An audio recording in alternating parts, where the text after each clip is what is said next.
Hope you're having a great day.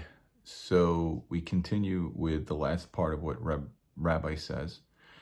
And many rabbis have this idea of saying that there are three things that if you concentrate on, you won't sin. And they bring up different points. His angle is as follows.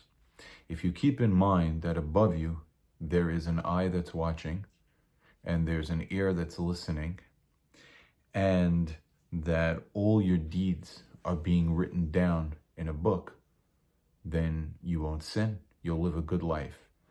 Meaning God's watching, He's listening, and He's keeping tabs. Now, in its own right, once again, this is a fascinating statement. If a person can go around spending his life thinking about this idea that he's being watched and every single detail is being kept track of, what more do I need to add to this? But let's consider the following. If we were just to be told that we're being watched, or we're just being told that we're being listened to, or we're just being told that all of our acts are being written down, what would be the difference than saying all three? What's the extra concern and fear, so to speak? We don't live in fear, but we live with awe of God and try to do the right thing. What's being added by saying all three statements that we have to say? We're being watched, we're being heard, and notes are being kept.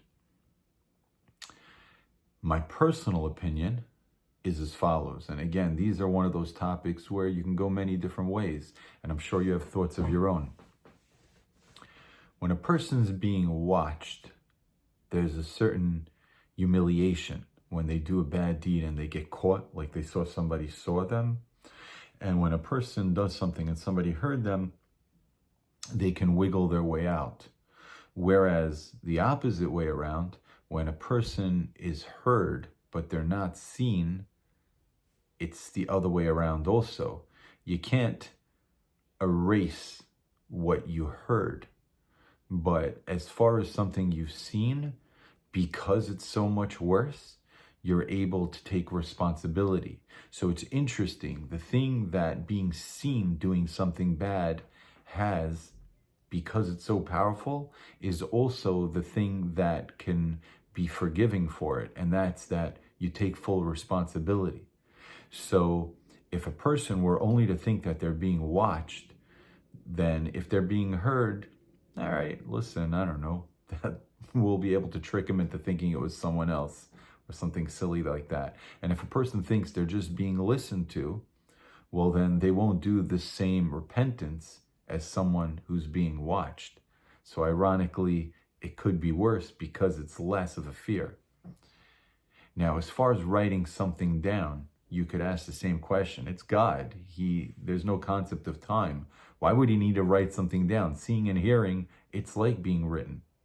But again, the world was created for us and for our thought process. And we live in the moment. If I see somebody do something 5 minutes later, I'm thinking about something else. I'm seeing something else. In our concept of writing something down, that's way worse than the other two put together. Watching me, hearing me, could try to work it out later. Things have a way of fading off into the past. You know, like you get a parking ticket. If you deal with it right away, it's overwhelming. Let it sit for a week. It's not as hard to swallow. But if you know something's being written down in a powerful book by the master of the universe, it's kind of trippy, very, very scary. But it's not going to give you that same oomph as he's watching right now. Okay, it's written down, we'll deal with it later. So you need to have all three.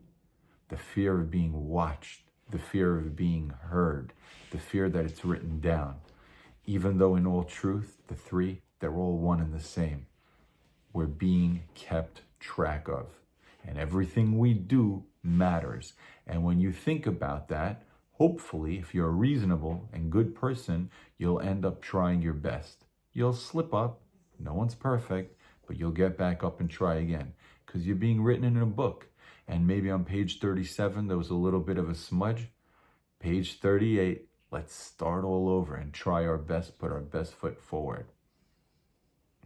Personally, I think this is a great one, and I think it's something that we can walk around with. I like the idea of concepts to improve yourself, where if this is the only thing that I carry around in the back of my head, I can chew on it and work on myself. There are many such concepts, and you try to be wise. It's very hard to keep them all in the front of your mind. You can refer to them, but then they have like a little bit of slippage.